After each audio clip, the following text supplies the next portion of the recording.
پیدائش 23واں باب۔ اور سارا کی عمر 123 برس کی ہوئی۔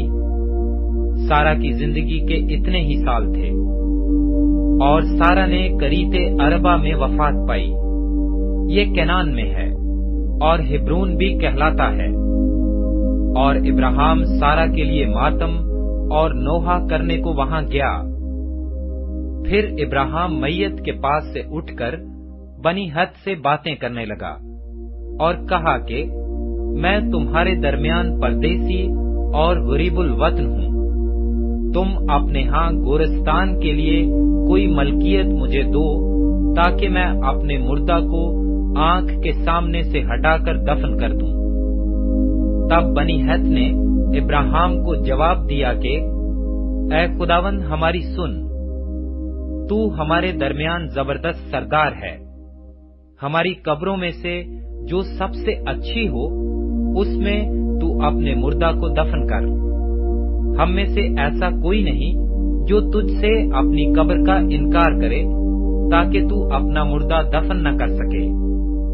ابراہیم نے اٹھ کر اور بنی ہت کے آگے جو اس ملک کے لوگ ہیں آداب بجا لا کر ان سے یوں گفتگو کی کہ اگر تمہاری مرضی ہو میں اپنے مردہ کو آنکھ کے سامنے سے ہٹا کر دفن کر دوں تو میری عرض سنو، اور سوہر کے بیٹے عفرون سے میری سفارش کرو کہ وہ مکفیلا کے غار کو جو اس کا ہے اور اس کے کھیت کے کنارے پر ہے، اس کی پوری قیمت لے کر مجھے دے دے، تاکہ وہ گورستان کے لیے تمہارے درمیان میری ملکیت ہو جائے۔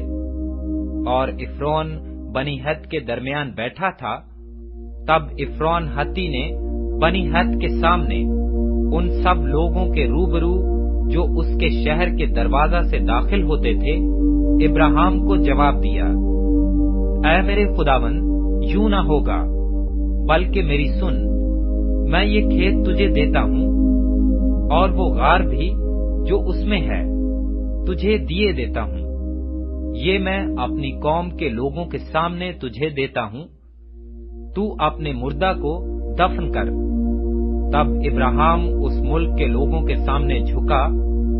پھر اس نے اس ملک کے لوگوں کے سنتے ہوئے عفرون سے کہا کہ اگر تو دینا ہی چاہتا ہے تو میری سن، میں تجھے اس کھیت کا دام دوں گا۔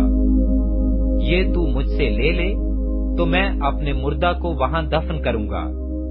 عفرون نے ابراہیم کو جواب دیا، اے میرے خداوند، میری بات سن، یہ زمین چاندی کے 400 مسکال کی ہے، سو میرے اور تیرے درمیان یہ ہے کیا؟ پس اپنا مردہ دفن کر۔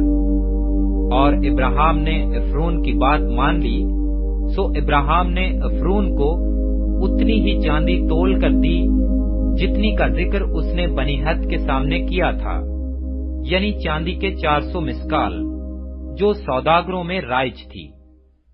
سو عفرون کا وہ کھیت جو مکفیلا میں ممرے کے سامنے تھا، اور وہ غار جو اس میں تھا، اور سب درخت جو اس کھیت میں اور اس کے چاروں طرف کی حدود میں تھے، یہ سب بنی ہت کے اور ان سب کے روبرو جو اس کے شہر کے دروازہ سے داخل ہوتے تھے ابراہیم کی خاص ملکیت قرار دیے گئے۔ اس کے بعد ابراہیم نے اپنی بیوی سارا کو مکفیلا کے کھیت کے غار میں جو ملک کنعان میں ممرے یعنی ہبرون کے سامنے ہے دفن کیا۔ چنانچہ وہ کھیت اور وہ غار جو اس میں تھا بنی ہت کی طرف سے گورستان کے لیے ابراہیم کی ملکیت قرار دیے گئے۔